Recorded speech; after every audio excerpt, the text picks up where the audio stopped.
प्रिय साथियों, नमस्कार। हम सभी जानते हैं कि किस प्रकार से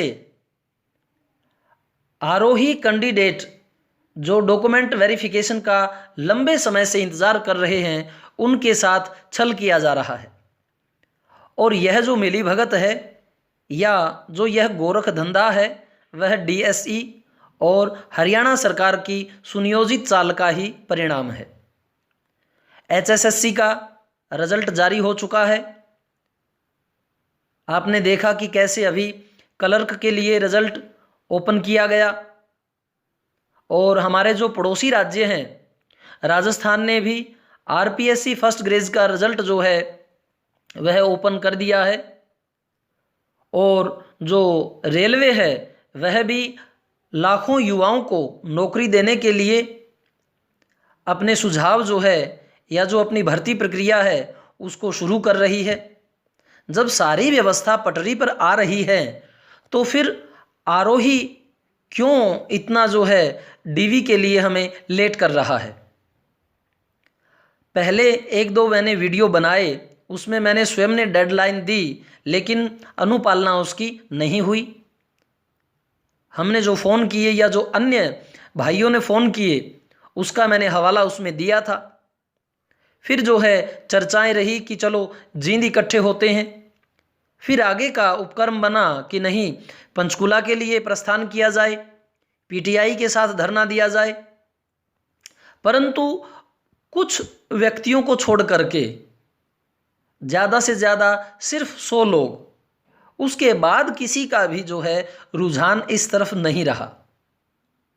बहुत से कैंडिडेट ने व्हाट्सएप ग्रुप बनाए हुए हैं और उनमें वो अपना वाद विवाद कर रहे हैं। अच्छा है कि वो जो है इस प्रक्रिया को लेकर के चिंतित हैं। कोई अपना कुछ मत रख रहा है, कोई अपना कुछ मत रख रहा है, लेकिन वो लगे हुए हैं। कुछ कहते हैं कि चलो ट्वीट किया जाए और आप सभी उस ट्वीट का जो है समर्थन करें, तो बहुत से ऐसा कर रहे हैं। तो ऐसा करने से और मीडिया में इस तरह के लिए जो प्रयास किए जा रहे हैं, वैसा करने से क्या उन अधिकारियों को यह नहीं पता लगता कि आरोही मॉडल स्कूल के कैंडिडेट भी उग्र होते जा रहे हैं, या वो यह महसूस करते जा रहे हैं कि कुछ उनके साथ गलत हो रहा है। बलवीर जी हैं, उन्होंने भी व्हाट्सएप ग्रुप बनाया, ट्वीट किए, हजारों ट्वीट किए, करवाए गए, ग्रुप बनाया हुआ है वहाँ भी। लेकिन वो अपना प्रयास कर रहे हैं। उन लोगों के पास ये आवाज़ जा रही है। यूट्यूब अकाउंट मैंने ये बनाया, उसमें मैंने एक दो वीडियो अपलोड की। उसका मतलब ये नहीं था कि मैं कोई ब्लडी यूट्यूबर हूँ और सिर्फ अपना चैनल के लिए या सब्सक्राइब के लिए ये कर रहा हूँ, ऐसा नहीं है। आप एक अध्यापक के साथ ये इस तरह की भावना नहीं जोड़ सकते, और वो भी इन चीज़ों में कहाँ तक ये चीज़ें बनेंगी। लेकिन मैं ये कह रहा हूँ कि इस तरह यदि हम इससे जुड़े रहें, अपने कमेंट करते रहें, तो कहीं ना कहीं यह चीज़ें मीडिया में हर किसी के फ़ोन में ओपन होने लग जाती हैं, लोगों को पता होने लग जाता है। क्योंकि आज मोबाइल सबके हाथ में है, यूट्यूब सभी ऑन करते हैं, और वहाँ यदि हम ये कमेंट करते हैं या हमारे इस प्रकार की वीडियो ज़्यादा चलते हैं, तो उनके नॉलेज में यह आता है कि ये लोग शांत नहीं बैठने वाले। और सरकार को भी ये मानना पड़ेगा कि इस तरह बेरोजगार लोगों के साथ जो यह कर रही है, वो आगे इसका उत्तर देंगे। सरकारें तभी झुकती हैं जब जन समर्थन उनके खिलाफ खड़ा होता है। यह एक आरोही की बात नहीं है। कम से कम आप सोच करके देखिए, कितने लोगों ने एग्जाम दिए हैं, उनके परिवार में भी हैं, उनके रिश्तेदार भी हैं, तो कितना जन समर्थन उनसे उखड़ने लग रहा है। और यह सिर्फ लिपापोती करके इससे काम नहीं चला सकते। तो मैं आपसे यह रिक्वेस्ट कर रहा हूं कि आप इसे सब्सक्राइब करें और इसको शेयर करें, सभी ग्रुप्स में डालें, ताकि सबको ये पता लगे कि सरकारें किस प्रकार से बेरोजगार लोगों के साथ मजाक करती हैं, कैसे उनका कोई समय नियत नहीं होता, वह सिर्फ गुमराह करती हैं। जब तक आवाजें ना उठें यह उस चीज को दबाते जाते हैं। जैसे ही इलेक्शन नजदीक आते हैं, भर्तियां ओपन होती हैं, भर्तियों के रिजल्ट आते हैं, यह सब कौन बताएगा उन्हें? क्या शिक्षित वर्ग जो है इस चीज के लिए कोई कदम नहीं उठाएगा? क्या इलेक्शनों में उनके प्रति या उनको हम इस तरह का उत्तर नहीं देंगे कि हम आपकी सभी चालबाजियों को जानते हैं, आप किस प्रकार से बेरोजगार युवाओं के साथ जो है छल करते हैं? क्यों किसी विभाग की गाइडलाइन नहीं होती कि अमुक समय में रिजल्ट तैयार होगा और अमुक समय में यह दिया जाएगा? तो मैं आप सभी का यह समर्थन चाहता हूं कि आप ऐसे वीडियोस को एक दूसरों के साथ शेयर कीजिए और अपने प्लीज वहां कमेंट डालें, ताकि हम आपके विचारों से, आप हमारे विचारों से अवगत हों। एक साथी ने प्रयास किया कि 15 तारीख को जो ये अगला ये हमारा महीना है, इसमें हम पंचकूला इकट्ठे हों। तो कई बच्चों के, मेरे पास साथियों के फोन आए कि सर क्या किया जाए, क्या वहां चलें? तो मैं यह कह रहा हूं कि एक वीडियो के माध्यम से यदि 1000 के करीब या 500 के करीब ये आ जाता है कि जी हम तैयार हैं चलने के लिए, आप समय बनाइए, तो हम वहां जा सकते हैं, इकट्ठा हो सकते हैं। अगर पंचकूला ना जाया जा सके कोई बात नहीं, हम अपने अपने संबंधित विभाग में एक दिन का निश्चित कोई टाइम बना करके वहां अपना जो है प्रदर्शन कर सकते हैं, ताकि कम से कम इनको यह पता लगे कि हाँ ये लोग अब उग्र हैं, इनके साथ ज्यादती होने लग रही है। समाज के अन्य कर्मचारी या अन्य जो वर्ग हैं वो भी इस चीज को नोटिस करते हैं। प्रदर्शन करना पड़ता है। कुछ कह रहे हैं कि सिलसिला तो शुरू हुआ है जी, अभी वो देंगे तो अभी देंगे के चक्कर में तो काफी महीने निकल गए। इन्हें फाइनल थोड़ी रिजल्ट देना है कि अभी रिजल्ट देते ही और वो जो है इनको सैलरी देने लग जाएंगे। यह सिर्फ इतना है कि पहले डॉक्यूमेंट वेरिफिकेशन के लिए 20 या महीने भर का समय तो दें, फिर धीरे धीरे करके उनकी डॉक्यूमेंट वेरिफिकेशन हो, फिर आगे फिर समय लगेगा। यानी 2-3 महीने का जो ये प्रोसेस है यह इनको करना है, लेकिन उसके लिए भी ये समय नहीं दे रहे।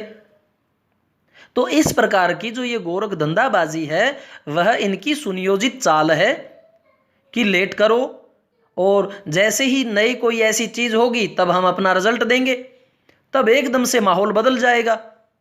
इनको इंतजार करने दो। वह यह नहीं सोचते कि जो डिपार्टमेंट के अंदर बैठे हैं लोग, जब पढ़ाई नहीं हो रही, जब कोई और काम नहीं हो रहा, जब वो स्वयं इतनी भारी सैलरी ले रहे हैं, तो क्या उनका सामाजिक फर्ज दायित्व कुछ नहीं? वो पैसा है किसका? वो आम जनता का है। उसके ऊपर वो जो मौज उड़ा रहे हैं, क्या उन्हें लज्जा नहीं आती कि हम अन्य के लिए भी कुछ करें? जब भर्ती निकाली है, 1-1, 2-2 हजार रुपए हमारे वहां लगे हैं, हमें चक्कर कटवाए गए, इंतजार करवाया गया, तो क्या इसके लिए वो कुछ नहीं करेंगे? या सिर्फ बैठ करके विभाग में चाय पी करके अपनी मस्ती करके चले जाएंगे? तो मैं आप सभी से निवेदन करता हूं कि इस प्रकार की वीडियो को शेयर भी करें, सब्सक्राइब भी करें, आगे अन्य व्हाट्सएप ग्रुपों में भी इसको भेजें और सभी मिलकर के लाख के करीब कम से कम कैंडिडेट अगर मान के चलें, वो सभी अगर इसको थोड़ा सा करते हैं 5 मिनट के लिए, 2 मिनट के लिए, या शेयर या सब्सक्राइब या अपना कोई कीमती जो सुझाव है वो देते हैं, तो इसमें आप क्यों नहीं जुड़ते? जुड़ने से ही बात बनेगी, प्रचार से ही बात बनेगी। ज्यादा नहीं तो कम से कम कुछ तो करो। और अगर ये ना करेंगे तो फिर भी एक ना एक दिन इकट्ठा होना होगा। तो यह मंच तो बने आपके विचारों का, हमसे जुड़ने का। अन्यथा इसी प्रकार से यह जो है, जो गोरख धंधा है, वह आगे भी चलता रहेगा।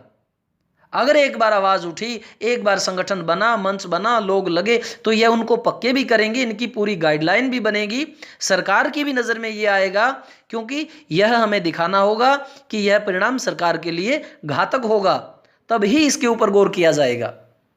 हमारा नहीं तो कम से कम हमारे अन्य साथियों का तो इसमें सिलेक्शन होगा, किसी को तो रोजगार मिलेगा। तो शिक्षित लोग सिर्फ अपने लिए कार्य नहीं करते, वह इतने संकीर्ण नहीं होते कि वो सिर्फ अपने से ही जुड़ करके बातों को देखते हों। अन्य के लिए भी प्रयत्न कर दीजिए कुछ।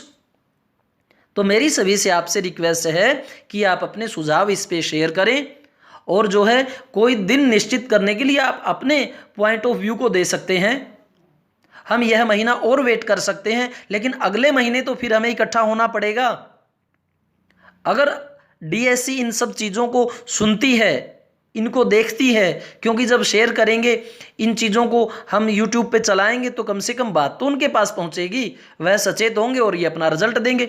ना देंगे तो हम आगे भविष्य में इनको दिखा देंगे कि युवा क्या होता है, कि बेरोजगार जो है लोग अब समझ चुके हैं, उनके साथ ये घालमेल नहीं चल सकता। तो आप सभी से मेरी विनती है कि प्लीज़ ये जो चीज़ें हैं ये साझा करें, अपने अमूल्य विचार हमें दें, और जो व्हाट्सएप ग्रुप बन रहे हैं, जो लोग शेयर करते हैं अपने नंबर, उनसे जुड़ें, और वहाँ भी जो वो कह रहे हैं कि ट्वीट करें या फिर यूट्यूब अकाउंट को आगे शेयर करें, तो वो थोड़ा बहुत भाई करते रहें। आपके पास मोबाइल है, यह बातें फैलने दें, यह दूसरों की नॉलेज में, तत्वाधान में यह बातें जाने दें। आप सहयोग करें, सिर्फ ये छोटी सोच लेकर के ना देखें कि ये तो अपने वीडियो अकाउंट चला रहे हैं, ये ना करें। इनको चलने तो दें, वह मेरा हो, दूसरे का हो, तीसरे का हो, उनका समर्थन तो करो आप। इसलिए आप जो है एक सजग जो कैंडिडेट हैं उसका दायित्व निभाएं, अपने ज़्यादा विचारों को दूसरी तरफ संकीर्ण धारा में